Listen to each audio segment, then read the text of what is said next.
One welcome to Vaishali academy. हम करने जा रहे हैं हिंदी पेडागोजी के 15 क्वेश्चंस। तो पहला क्वेश्चन हमारे सामने है, तो चलिए शुरू करते हैं। पहला क्वेश्चन बोला गया है, बहुभाषिकता हमारे मस्तिष्क को सकारात्मक रूप से प्रभावित करती है और हमारे संज्ञानात्मक कौशलों को समृद्ध करती है। द्विभाषावाद का यह परिप्रेक्ष्य 20वीं शताब्दी के अधिकांश समय के दौरान द्विभाषा के प्रति विकसित दृष्टिकोणों से सर्वथा भिन्न है। शुरुआती दौर में दूसरी भाषा को किस रूप में जाना जाता था? तो पहला हमारा ऑप्शन दिया है एक प्रेरणात्मक घटक के रूप में, दूसरा दिया हस्तापेक्ष बाधा के रूप में, तीसरा दिया है एक खुशनुमा संयोग के रूप में और चौथा दिया है जीवन में असफलता के एक कारक के रूप में। तो इसका सही आंसर आप मुझे बताइए क्या होगा? इसका हमारा सही आंसर होगा ऑप्शन नंबर 2, हस्तक्षेप बाधा के रूप में। ठीक है, चलिए नेक्स्ट क्वेश्चन हम करते हैं। नेक्स्ट क्वेश्चन हमारा आ जाता है। ठीक है, नेक्स्ट क्वेश्चन में हमारा क्या दिया है? ट्रांसलिंग्विज्म, एक सेकेंड, ट्रांसलिंग्विज्म से क्या तात्पर्य है? ठीक है, हमारा पहला दिया है पारंपरिक रूप से परिभाषित भाषा की सीमाओं को पुनर्बलन करना। दूसरा दिया पारंपरिक सांस्कृतिक रूप से परिभाषित भाषा की सीमाओं को चुनौती देना। तीसरा दिया विभिन्न भाषा को एक पृथक व्यवस्था के रूप में देखना और चौथा दिया द्विभाषावाद के लिए नई शब्दावली है। तो बताइए इसका सही आंसर क्या होगा? इसका सही आंसर होगा ऑप्शन नंबर 2, पारंपरिक संस्कृति रूप में परिभाषित भाषा की सीमाओं को चुनौती देना। ठीक है, ऑप्शन नंबर हमारा 2 करेक्ट आंसर हो जाएगा। चलिए नेक्स्ट क्वेश्चन हम देखते हैं। नेक्स्ट क्वेश्चन हमें क्या दिया है? नेक्स्ट क्वेश्चन हमारे सामने है, भाषा शिक्षक में रचनात्मक से क्या तात्पर्य है? भाषा शिक्षा में रचनात्मक से क्या तात्पर्य है? पहला ऑप्शन दिया है ऐसी कक्षाई गतिविधि जो नवाचारी है और जिसमें बहुत कुछ करने की संभावना है। दूसरा है कुछ नया करने के लिए असंबद्ध घटकों को एक साथ लाना। तीसरा है शिक्षण की नवीन विधियों का प्रयोग करने वाली कक्षाई गतिविधि और चौथा है कक्षा में ऐसी सामग्री जिसके माध्यम से संप्रेषणात्मक भाषा शिक्षण का प्रयोग संभव है। तो इसका सही आंसर आप लोग मुझे बताइए क्या होगा? हमारा इसका सही आंसर होगा ऐसी कक्षाई गतिविधि जो नवाचारी है और जिसमें बहुत कुछ करने की संभावना है। ठीक है, चलिए नेक्स्ट क्वेश्चन देखते हैं हम। नेक्स्ट क्वेश्चन है हमारा, मेरी कक्षा में सफद नामक विद्यार्थी है। उसने कहा कहीं से अच्छा और जैसे शब्द सुने और उनके बारे में जानना चाहती है। पाठ्यक्रम की पुस्तक में इसके बारे में कोई व्याख्या नहीं है, मुझे क्या करना चाहिए? पहला ऑप्शन दिया है ऐसी मित्र को बुलाना चाहिए जो अच्छी तरह से हिंदी में बोल लेती हो। दूसरा है बोले जाने वाली भाषा के प्रणात्मक प्रयोग के उदाहरण ढूंढने चाहिए। तीसरा है व्याकरण की पुस्तकों में इस तरह के प्रयोगों को ढूंढना चाहिए और चौथा है शब्दकोश देखना चाहिए। तो इसका सही आंसर बताइए क्या होगा? इसका सही आंसर होगा ऑप्शन नंबर 2, बोली जाने वाली भाषा के प्रणात्मक प्रयोग के उदाहरण ढूंढने चाहिए। चलिए नेक्स्ट क्वेश्चन करते हैं। नेक्स्ट क्वेश्चन हमारा है, नेक्स्ट क्वेश्चन क्या बोलता है, निम्नलिखित में से कौन सा व्याकरण के पाठ का चरण नहीं है? पहला है विद्यार्थी उस पठन सामग्री को पढ़ते या सुनते हैं जिसमें लक्ष्य शब्द या उसकी आकृति है। दूसरा है विद्यार्थी पठन सामग्री में लक्ष्य शब्द वाक्यांश चिन्हित करते हैं। तीसरा है अध्यापक व्याकरण के बिंदुओं के अभ्यास के लिए नियंत्रित और स्वच्छंद परिवेश देती है। चौथा है भाषा एक पठन सामग्री के माध्यम से प्रस्तुति की जाती जिसका विद्यार्थी ड्रिल कर सके। तो इसका सही आंसर बताइएगा। और इसमें पूछा है, एक चीज याद रखिएगा, इसमें नहीं पूछा है, तो नहीं का हमें रॉन्ग ढूंढना है। रॉन्ग ढूंढिए क्या होगा? रॉन्ग हमारा आंसर होगा ऑप्शन नंबर 4, क्योंकि हमारा क्या आ गया? नेगेटिव वर्ड आ गया, ड्रिल। ठीक है, चलिए आगे बढ़ते हैं। नेक्स्ट क्वेश्चन देखिए क्या कहता है। नेक्स्ट क्वेश्चन कहता है निम्नलिखित में से कौन सी भाषा शिक्षा की अवधारणा नहीं है?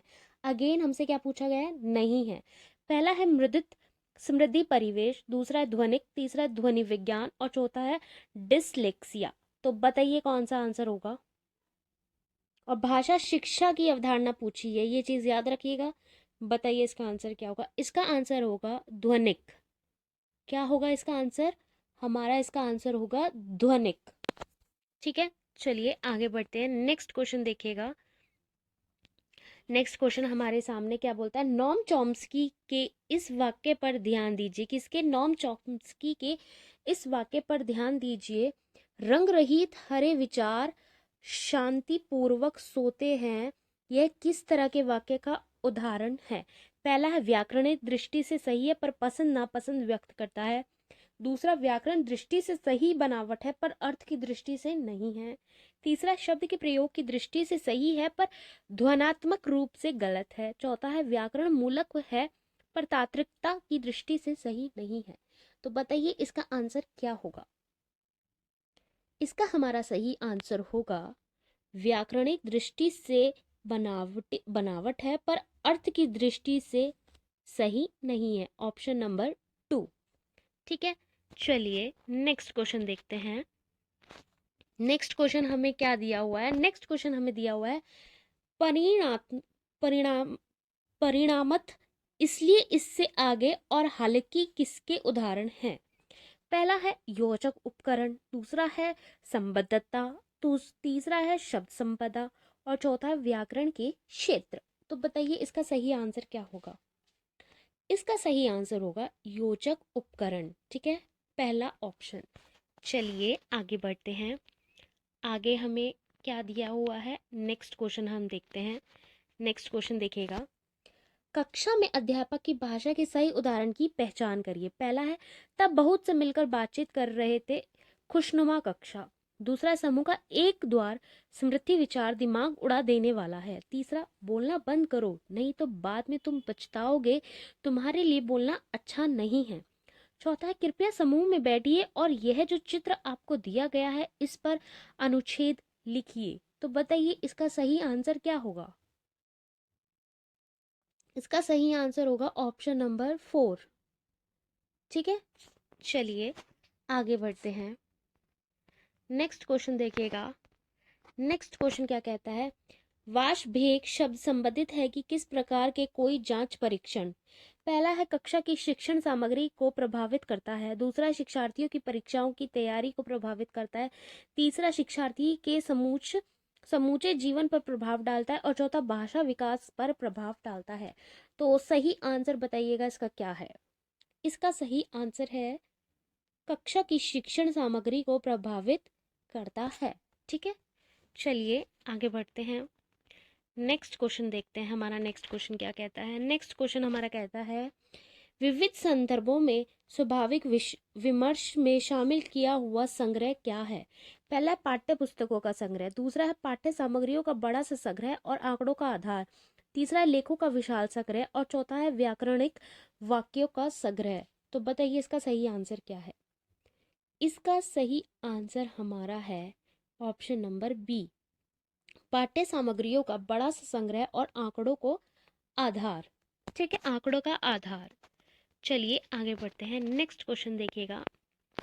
नेक्स्ट क्वेश्चन क्या कहता है हमारा, स्टीफन क्रेशन के अनुसार यदि एक शिक्षार्थी आई की अवस्था में ये तब I+1 स्तर के किस प्रकार के निवेश से अर्जन संभव है? पहला है पर्याप्त निवेश, दूसरा है हमारा अबोधगम्य निवेश, तीसरा है बोधगम्य निवेश और चौथा है निवेश प्राप्त नहीं है।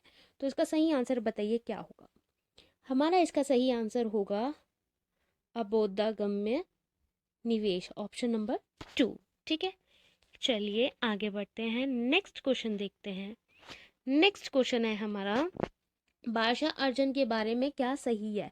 पहला, सचेत और सुविचारित है। दूसरा है स्वाभाविक और सुविचारित है। तीसरा स्वाभाविक और अवचेतन में है और चौथा है भाषा प्रक्रिया है। तो बताइए इसका सही आंसर क्या होगा? इसका हमारा सही आंसर होगा ऑप्शन नंबर 3, स्वाभाविक और अवचेतन में है। ठीक है, चलिए आगे बढ़ते हैं। नेक्स्ट क्वेश्चन देखिए। नेक्स्ट क्वेश्चन है भारत में अंग्रेजी की भाषा के संदर्भ में क्या सही है? यह भारत के संविधान की 8वीं अनुसूची की भाषा में से एक है। दूसरा है ये भारत संघ की एक कार्यालय भाषा है। तीसरा, ये भारत संघ की कार्यालय भाषा है और चौथा, ये संविधान द्वारा मान्यता प्राप्त भाषाओं में से एक भाषा है। तो इसका सही आंसर क्या है बताइए? इसका हमारा सही आंसर होगा, ये भारत संघ की एक कार्यालयीय भाषा है। ठीक है, चलिए लास्ट क्वेश्चन हमारा है और उसको देखते हैं। लास्ट क्वेश्चन है, माध्यमिक स्तर पर भाषा अधिगम में बोधगम्य निवेश क्या है? पहला है शिक्षार्थी के स्तर से थोड़ा सा ऊंचे स्तर की प्राथमिक पाठ्य सामग्री। दूसरा है विजय तेंदुलकर के किसी नाटक का सार संपेक्ष। तीसरा शिक्षार्थियों के स्तर से थोड़ा सा नीचे के स्तर की प्राथमिक पाठ्य सामग्री। और चौथा है शिक्षार्थियों के व्याकरणिक ज्ञान की अपनी समझ के आधार पर अध्यापक द्वारा विकसित कहानी। तो बताइए इसका सही क्या होगा? इसका सही आंसर है हमारा ऑप्शन नंबर ए, शिक्षार्थी के स्तर से थोड़ा सा ऊंचे स्तर की प्राथमिक पाठ्य सामग्री। ठीक है, thank you. Please like share and subscribe my channel and comment section में ज़रूर बताइएगा आपके कितने आंसर ठीक निकले। मिलते हैं नेक्स्ट वीडियो में।